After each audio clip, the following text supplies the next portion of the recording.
Okay, welcome to the week 6 lecture modules. This is unit 3-2, which is our second week on race. And your film for this week is a frontline episode, A Class Divided. It's on the PBS website. And this episode is pretty famous. It's about a third grade teacher named Jane Elliott, who the day after Martin Luther King was assassinated, decided that she had to teach her third graders in this class of Riceville, Iowa, where they had never even actually seen a Black person in person, what it meant to be discriminated against. And she said that she felt it was very important because the class had considered Martin Luther King their hero because of his work for, civil rights and equal rights. And so what she did was she came up with this idea she divided the class by blue eyes and brown eyes. And on one day, the blue eyes were overall and the brown eyes they had to wear a special collar and they had fewer rights. They were discriminated against.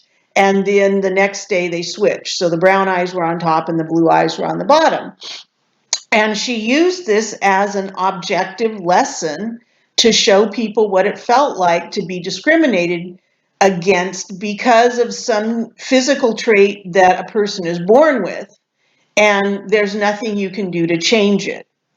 And the really important lesson from this film, I think, eventually then, 1985, of course, was 17 years after Martin Luther King's assassination. And she actually brought the class back and they talked about how that experience made them more tolerant. They were aware of racial discrimination being bad. They would influence their children and their spouses. And then Jane Elliott, went on the road with this and she was doing anti-discrimination training. But another thing from this is it shows how easily we can get socialized into having a bias without realizing it as children. So if someone in authority says something in a forceful way, we believe it. I mean, it took the kids who were ever on top and on the bottom only 15 minutes to feel very differently. And the kids on top were being mean to the group on the bottom. They were, exercising their privilege. And the other thing was they did better on the tests on the day that they were in the privileged group for whatever reason. So learning this then shows that we can be like the Mulhollands in the film from week 5, where we can make a conscious effort to change. So I like this film because it shows how easy bias spreads in society, and we need to be aware of that and try and work against it.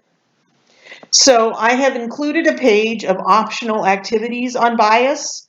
There is a link to Jane Elliott's website with her resource page on bias. There are various bias tests that you can take. They're put up by Harvard University. And so, I did the bias test and I was really surprised that after more than 20 years of, fighting against my family because I was married to a non-white immigrant working class person, I still had a lot of biases. I came up biased. And I realized, we learn these things when we're really, really young. And so we need to keep fighting against our own attitudes that we learn in our families and our communities and our schools and from media reporting. So as I was reflecting on all of this, I thought about what happened that would give me this bias. And in 1965, my family and I lived on the very edge of the Black Ghetto in Seattle. And so if you see that dark purple thing, that was the Black Ghetto. We lived in sort of the light purple on the right-hand side towards Lake Washington. And my dad taught at a university that was in the light purple on the opposite side of the ghetto. And he had to just drive over the hill to get home. And so one day in 1965, there was, there was no 24/7 news TV. There was radio, and my mom listened to the radio a lot. My dad was at school in his lab for whatever reason. Either he had a class, or he was a chemistry professor, or he was working on an experiment or something. So my dad was at school. We were at home. My brother, I was 4 years old. My brother was 3 years old. And all of a sudden, my mom hears on the radio that the Black folk are going to be rioting. And she gets really worried, and she's trying to contact my dad. No cell phones in 1965. So she's calling landlines, calling here, calling there, eventually gets him. So he's on his way home. And it's getting towards dinner time, and he doesn't come home. He doesn't come home. We have dinner. He still isn't home. Eventually, my brother and I go to bed, and the next morning, my dad is there for breakfast, and usually he didn't eat breakfast with us. He was always out the door doing something at his lab, and then he'd come back even on the weekends. And so then he told us that, he had gone around and warned everybody that the Black folk were going to riot, and he was driving, and we went to a Catholic church that was even closer to the ghetto than we were. It was a few blocks up the hill. And as he was driving past the church, he saw the priest running to the church. And so he had pulled in and stopped and asked if the priest needed help. So the priest said yes. So he hid his car behind the church, and he and the priest went in, and they took all the gold and silver off the altar, and anything of value. They emptied the collection boxes, and they brought it all in. And apparently behind the altar, in the room where the priests put on their robes, there was a walk-in safe hole. And it was like this, bunker or whatever. So they take all of the valuables and put it in and lock themselves in this safe room in the back of the church, because the Catholic Church, the doors at that time didn't lock. It was always open as a sanctuary. So they stay there.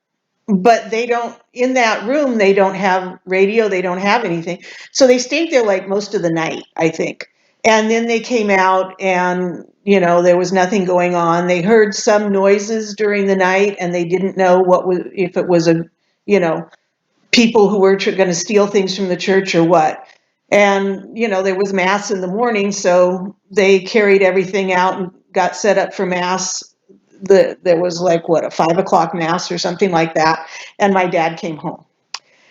So all my life, I thought that we had a huge race riot in Seattle around the time of the Watts riots, as sort of protest in sympathy with what was going on in Watts.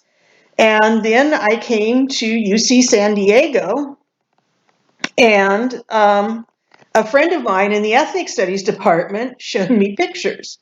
This was Seattle's Great Race Riot. But if you remember from the Uncomfortable Truth film, Loki has the same problem. When African Americans were protests, like in the Black Lives Matter protests and things like that, people from certain areas or certain generations immediately think Black folk are rioting. And this is a bias, a cultural bias that Trump tied into, or he tried to tie into in the 2020 presidential campaign.